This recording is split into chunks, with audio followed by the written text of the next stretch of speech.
That's right.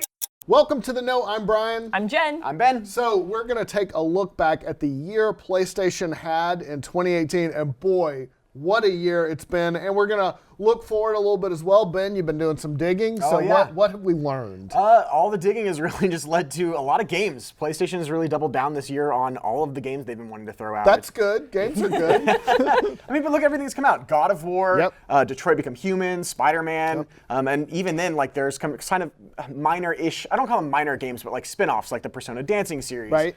Stuff like that, they've really doubled down on, and it's safe to say easily that it's paid off for them. Yeah, the Shadow of the Colossus remake, Dragon Quest XI was a timed exclusive. The Quiet Man. So I don't think there's any question they have won the exclusives race this year and probably this generation. I mean, at least when it comes to Microsoft. Yeah, I mean, all of the games that they've put out this year have been stellar. They've been amazing. Yeah, and then when it comes to VR, I always hear about Astrobot as being like, this is the game. This is going to be the game that finally gets people to buy VR. Yeah, it's what I've heard Astrobot is. I haven't played Astrobot. I'm really interested in it because I have a Vive. I've really enjoyed it. PlayStation's killing it when it comes to providing an entry point VR standpoint for everybody, which is awesome. I think I've seen the cheapest is $200 for a VR a headset. low price headset. And it's not as good, I don't think, technically speaking, but the games are solid. That's Yeah.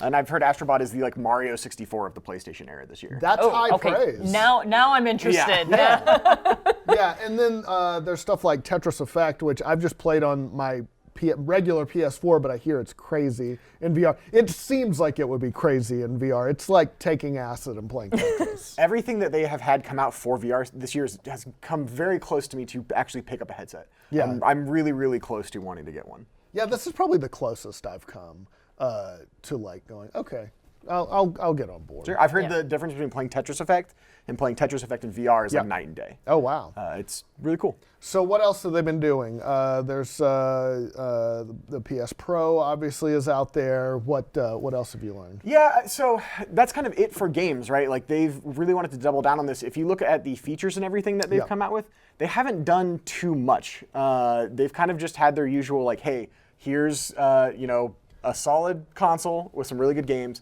But like they nixed Vita and PS3 games from their PlayStation Plus, where if you have access to that every month, you get those free games. Yeah, I think they're winding that down. If this isn't the last month, it's one of the last month because I got an email from them. And then it'll be just PS4 games, which I don't know how much that's going to affect them going forward because they don't have backwards compatibility. They don't have, if you pick up a PS3 game, you can't really play it on PS4. The big feature I can think of this year that they've done is downloading games on PlayStation Now. That seems to be the one that like sticks out in my mind. Yeah. And then like the other kind of big thing this year was crossplay. They kind of got hammered a little bit for not opening up any of their games. As they should. Like that, the idea that anybody is still holding out against encouraging cross-platform play is dumb. I'm just gonna say it's just dumb.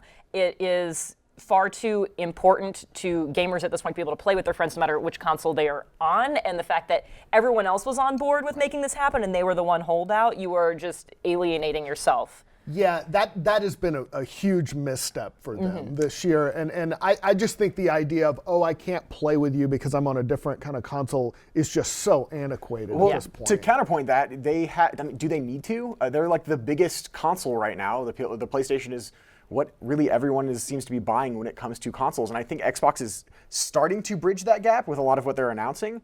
So I think that PlayStation is kind of entering this era of cockiness again, like they did in the PS2 era, and they feel like, we don't need to open up crossplay. And it wasn't until something huge like Fortnite that caused them to see, all right, we should probably do this, and we'll see what the feedback is. I don't think they but I think that as this generation winds down, if they leave a bad taste in people's mouths or come off as not listening to gamers, you never know. People can jump, and they have jumped in the past. I mean, they got on the 360 as opposed to the PS3 last generation. I mean, they ended up about the same, but the 360 got off to a much bigger start. And I agree. There's maybe some troubling signs. I don't think there's anything like super concrete except for crossplay, but there's troubling signs on the horizon. Yeah, I think they don't need to do it the way you said, but I think they need to do it just to garner that good faith. Absolutely. With gamers, especially going into the next year, which has a lot of questions about what are they actually doing. Right. They do have good games on the horizon. I mean, they do have, there's Days Gone, there's Last of Us Part 2, Death Stranding, Ghosts of Tsushima, Blood and Truth for VR. So those are some heavy hitters, I think, and I think some reasons for, people to either buy a PlayStation or stick with it. So I think it doesn't seem like they're stepping off the gas, but you look at Microsoft that's just gone on this huge acquisition binge, and the Switch is obviously young and coming up. So yeah, it's interesting to see like what they'll have. And obviously, like Last of Us 2, Death Stranding, those will move consoles, I believe. Oh yeah. So like they'll do great. I think they'll keep doing great when it comes to those exclusives and games that they are currently doing. I'm just wondering, like, is it going to be enough with what we've seen with Xbox? So yeah. I think that because they focus so heavily on games for this year, and that seemed to actually move consoles for them right now, I think they are kind of like, okay, this has worked here. Let's continue on this path and stay a little bit more focused and see what that gets us. And I think that's a really interesting way to kind of do it, looking at the fact that there's no PlayStation experience and they're not doing E3 and all of that. So they are definitely being much more narrow in where it is they're putting their resources. And I don't know what that's going to end up meaning for them, but I think it'll be really interesting to see how that develops over the course of the next year. Yeah, I think their strategy focusing on games has definitely paid off. I mean, they've had a monster year. They're winning the generation. But I also think going forward, there is pressure on them to open up a little bit on things like crossplay, and whether they understand that or not, I think remains to be seen. A lot of it depends, I think, on, because obviously I feel like they're setting up for the PS5. Probably not next year, but 2020. Are they even going to have a presence at E3 this year? Are they going to do like a Nintendo Direct style thing where it's just like, hey, here's the PlayStation experience, and it's just their small thing of like, here's some really cool things we have in the pipeline? Or are they just going to not have a presence at all when E3 is going on? That is interesting.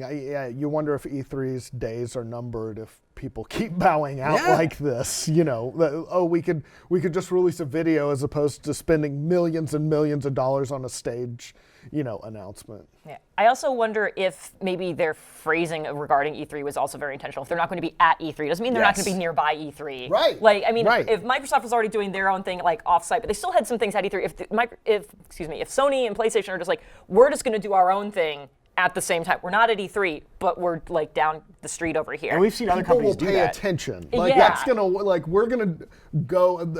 Every media outlet's gonna pay attention to that. Exactly. I think that would be a really ballsy move to be like, we don't need E3, but like we can exist out on our own thing and actually be like a direct competition of what you have going on over here. And at the same time, but though like E3, that means kind of Microsoft is the only one that has the E3 platform right now, so they're front and center for E3. Yeah. And if gamers know, I mean, every gamer is going to see that and know like that going forward, like Sony is doing their own thing. But you might catch those few that are like, oh yeah, E3 again, and not know that Sony's doing their thing, and then they just see Microsoft. Sony? Exactly, and then Microsoft is there. Yeah, so we will see what happens in 2019. There's no question that Sony had a big 2018, so we'll see what they do going forward, and it'll definitely be an interesting year, that's for sure. All right, so that wraps it up for this video. Hope you guys are having a great holiday, and we'll see you soon. Bye.